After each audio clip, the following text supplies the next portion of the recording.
Sherlock Holmes and the Case of the Missing Fang. Sherlock Holmes was on the fiddle when his friend Dr. Watson came round. "I deduced from your appearance," said Holmes, "that you had a fine repast yesterday evening." "How did you deduce that?" asked Watson. "Well, it was partly the caviar on your collar and partly the lobster on your lapel. But mainly it's the portion of dessert in your ear." "You'll have to speak up," said Watson. "I'm a trifle deaf." "I said, dined with an old chum. Known him since school." "Elementary, my dear Watson." "No, public. Name's Acula." "Dr. Acula, the well-known Transylvanian blood specialist?" asked Holmes. "Bloody nuisance. Didn't arrive till gone 12. Said he'd had an appointment with the children of the night. Anyway, must be off. Dining with Lord Smallpiece at the Pudding Club this evening."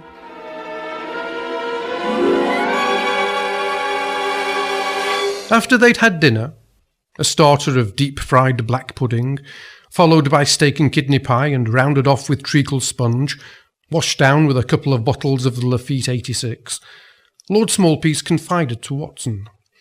"I'm worried about Lady Smallpiece. I'd like you to take a look at her." "Already have," said Watson. "Fine figure of a... I see what you mean. Tomorrow morning do?" "Capital." Meanwhile, at Smallpiece Towers, Lady Smallpiece was preparing for bed. She knew there was little chance of her husband returning before he'd had his roly-poly, when she heard something at the window. Either the window cleaner was working late, or... "It is I, Dr. Acula. I desperately need a drink. Dime in a sample of your blood." Lady Smallpiece was only too pleased to oblige, offering him a whole armful, which he accepted with relish, a dash of mustard and a spoonful of extra hot lime pickle. "Hot stuff, Lady Smallpiece." "You're so kind." "Now you must excuse me. I have to return to my coffin. I'm in bed." So saying, he left by the window through which he'd entered, but landed heavily, breaking an incisor. The following morning the curtains were closed when Watson entered Lady Smallpiece's room. A brief examination showed to his satisfaction that she was still a fine figure of a woman. He asked her what the problem was. "It's my get up and go," she replied. "It seems to have..." "Got up and gone?" "Yes. I was bitten by a bat last night." "There's a lot of it about this time of year. Fortunately I've got some anti-bacterial cream. Take it and rub it in whenever you feel the need." "I feel it coming on now. Would you mind giving me a hand?"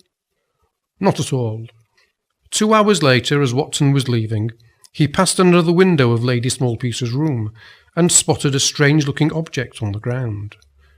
He picked it up, intending to show it to Holmes.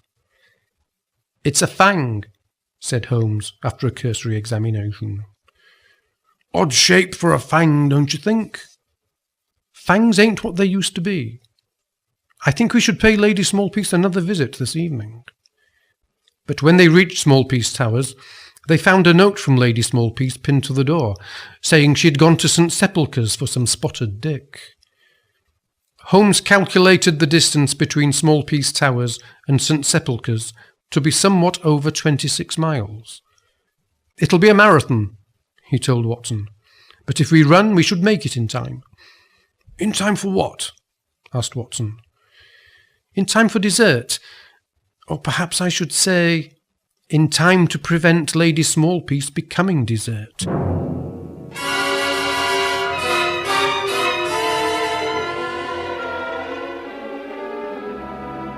They reached St. Sepulchre's in record time, only to find that Dr. Acula was already tucking in. "So good of you to join us," he said, proffering a plate full of unidentifiable morsels. "Perhaps you'd like a bite." "Good God!" exclaimed Watson. "What's that?" Judging by its virulent crimson hue, said Holmes, I'd say it's tandoori chicken masala, though it could be lamb balti with a coriander garnish. But I have something else in mind. How do you like your steak, Dr. Acula? Or perhaps I should say, Dracula. So saying, he produced a wooden stake that he'd sharpened and brought along for this very purpose, and plunged it into Dracula's evil heart. Within seconds, the foul fiend was a pile of dust, fit only for the bagless innards of a Dyson. The following evening, as they were on their way to a Halloween party at Smallpiece Towers, Watson asked Holmes how he'd come to suspect that the supposed sanguinary specialist, Dr. Acula, was in fact none other than the blood-sucking beast Dracula. Well, said Holmes, it was partly the unmistakable whiff of Peruvian cheroots that hung about him, and partly the popular weekly magazine that I spotted him reading. But mainly it was his frequent visits to the blood bank. He never made deposits, only withdrawals.